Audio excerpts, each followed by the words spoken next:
नमस्कार दोस्तों, स्वागत है आप सभी का एडेड जूनियर शिक्षक भर्ती को लेकर के। यहाँ पर बहुत ही महत्वपूर्ण सूचना है। बेसिक शिक्षा मंत्री जी से वार्ता हुई है, बात हुई है फ़ोन पर।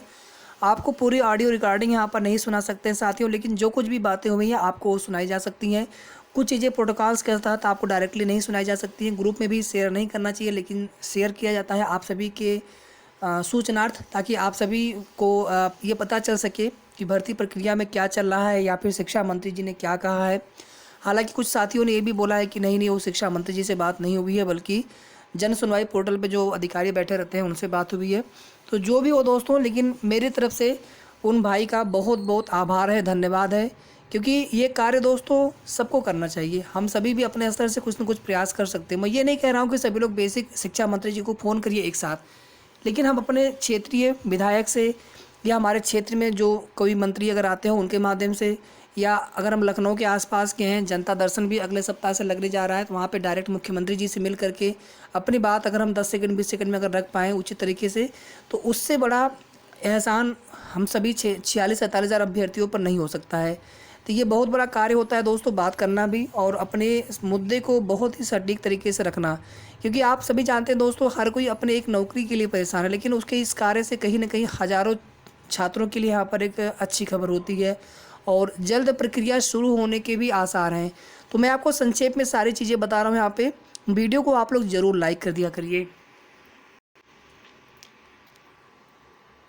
और अगर आपको हमसे कोई शिकायत हो साथियों, तो भी आप कमेंट करके बताएं, सुझाव हो आपके या कोई प्रश्न हो, क्योंकि आपकी शिकायत भी बहुत ज़्यादा होते हैं, तो आप वो भी बताएं। आप सभी का स्वागत है, हृदय से स्वागत है। हम सभी एक परिवार की तरह हैं दोस्तों। अगर कोई मुझसे भूल होती है, त्रुटि होती है, तो बताना भी आप सभी का कर्तव्य होता है। और बाकी हमारी तरफ से पूरी कोशिश होती है कि सही और ऑथेंटिक जानकारी ही आप सभी को मिलती रहे समय समय पर। और शिक्षा मंत्री जी से वार्ता के क्रम में दोस्तों सभी मुद्दों को अच्छे से बताया गया कि सर इस प्रकार से इतनी सीटें थी। पहले मैनेजमेंट कोटे वालों ने सीटों का डेटा पूरा भेजा नहीं था, और वही डेटा जो है शिक्षा निदेशालय से भेज दिया गया था विभाग को। और फिर उतने ही पदों पर भर्ती को लेकर के एक बार आप देखेंगे पूर्व शिक्षा मंत्री जी ने ट्वीट भी किया था। तो उसके बाद फिर ये कहीं ना कहीं ये था मैनेजमेंट कोटा वालों को, ये हो सकता है कि सरकार बदलती है तो हम फिर से उसी प्रकार से भर्ती कर लेंगे। दिसंबर 2019 में नियमावली में संशोधन किया था योगी जी ने कि अब जो है भर्ती इस प्रकार से नहीं होगी, डायरेक्टली पैसे लेकर के भर्तियाँ होती रहती थी, या इस तरह के आरोप न्यूज़पेपर में देखने को मिले हैं। तो अब जो है भर्ती प्रक्रिया पारदर्शी तरीके से कराने के लिए लिखित परीक्षा का प्रावधान किया गया। केवल इसमें रिटन एग्ज़ाम है, और इसके बाद 17 अक्टूबर को परीक्षा हुई, 15 नवंबर को परिणाम आया, और उसके बाद लगभग 4.5 महीने से हम लोग लखनऊ और प्रयागराज के चक्कर काट रहे हैं। कभी पीएनपी से बोला जाता है कि हमने परिणाम भेज दिया, कभी एससीईआरटी से बोला जाता है कि परिणाम नहीं आया है, डिस्पैच नंबर दिया जाता है, और कभी बोला जाता है कि अभी जो है लॉकर में बंद है, तो अभी जो है संजय उपाध्याय जो पूर्व सचिव हैं वो आ जाएंगे, उन जेल से रिहा होंगे तब भर्ती होगी। पूर्व शिक्षा मंत्री जी भी ऐसा बोल चुके हैं। जबकि शासनादेश जारी अगर हो जाए तो फिर ये कोई रीजन नहीं हो सकता है, क्योंकि जांच यूपी टेट में चल रहा है। जांच न कि एडेड जूनियर शिक्षक भर्ती की वजह से वो बंद नहीं हुए हैं, गिरफ्तारी उनकी नहीं हुई है। तो यहाँ पर अगर शासनादेश आ जाए तो भर्ती आगे बढ़ सकती है। बार बार जो है मंत्री जी से निवेदन किया गया कि सर इसको संज्ञान में लेकर के बात को आगे बढ़ाएं, क्योंकि वे भी बिल्कुल नए हैं, अभी जस्ट जो है कार्यभार ग्रहण उनका हो रहा है। तो ऐसे में उनको भी बहुत ज़्यादा ये तो हम कह नहीं सकते हैं कि तुरंत आकर के वो तुरंत निर्देश दे देंगे। उन्हें भी समझना पड़ेगा मुख्यमंत्री जी से, और नियुक्ति कार्मिक विभाग वैसे भी आप सभी जानते हैं सीएम के पास है। तो ऐसे में हम सभी को थोड़ा सा यहाँ पे धैर्य भी रखना होगा। और उन्होंने ये भी कहा है कि जनता दर्शन में अगले सप्ताह से शुरू हो रहे जनता दर्शन में आप लोग अपना मुद्दा जरूर रखें।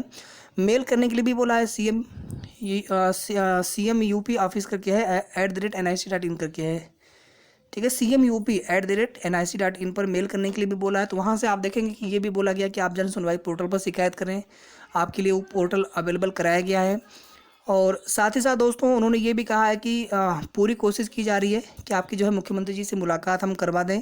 आपकी एक डेलीगेशन टीम हो छोटी सी, 4-5-6 लोग हों, उसमें आप नाम बता दीजिएगा और अगले सप्ताह फिर से आप फ़ोन कर लीजिएगा। इस प्रकार से बहुत ही विनम्रतापूर्वक उनके द्वारा सारी चीज़ों को सुना भी गया, और उनके द्वारा स्पष्टीकरण भी दिया गया कि हम क्या कर सकते हैं, और कुछ सुझाव भी दिए गए, और इसके अलावा आगे के लिए भी क्या कर सकते हैं वो भी उन्होंने कहा। तो बहुत बहुत मंत्री जी का भी धन्यवाद है। दोस्तों हमें इस पर पढ़ना ही नहीं कि उनकी बात किससे हुई है, ठीक है। बात उन्होंने की, सबसे बड़ा ये हमारे लिए मुद्दा है, हमारे लिए सबसे ज़्यादा महत्वपूर्ण ये है कि उन्होंने बात की है।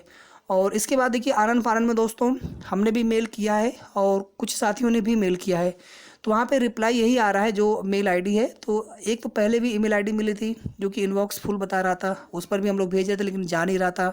कुछ लोगों के गया था, हमारा भी गया था, लेकिन फिर बाद में उस पर मेल नहीं जा रहे थे। तो फिर से कोशिश की जा रही कोई नया ईमेल आईडी मिले या फिर जैसे भी हो सकता है। और मुख्यमंत्री जी से अगर मुलाकात का समय फिक्स हो जाता है तो वो भी चीज़ें आपको बता दी जाएंगी। एक बहुत ही महत्वपूर्ण बात उन्होंने और भी रखी थी कि लगभग जो है 6,000 के आसपास सीटें खाली हैं और ये लोग जो है भर्ती कम पदों पे करने के चक्कर में 1500 सहायक अध्यापक के प्लस लगभग 400 के आसपास प्रधानाध्यापक के, तो सभी पदों पर ही भर्ती की जाए क्योंकि यहाँ पर लगभग जो है 46,000 प्लस अभ्यर्थी हैं।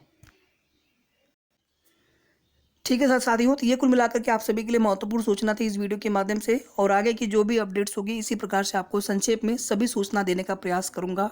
तो प्लीज़ आप लोग हमारे चैनल से जुड़े रहिए और कोई भी आपके मन में प्रश्न हो वो भी आप कमेंट करके बताएं और वीडियो को प्लीज़ आप लोग लाइक कर दिया करें। धन्यवाद।